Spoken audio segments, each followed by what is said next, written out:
show us how this thing gets demonstrated? Here we go. We're gonna rock. I'm gonna tear this trench so fast you're not gonna believe it.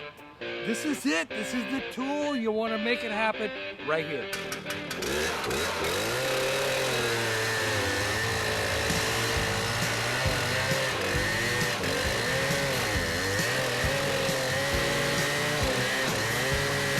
So we're coming along and we're pruning the roots, as you can see here, dropping a trench directly into the ground where we can install a 12-inch root barrier material. So when you use this saw or trencher, you don't need max RPM. You just can run a quarter throttle, half throttle, and you'll melt right through the earth.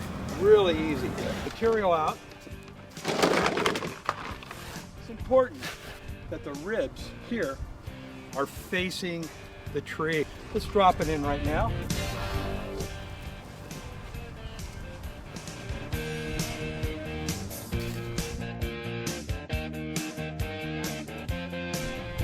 And you got the protection you need.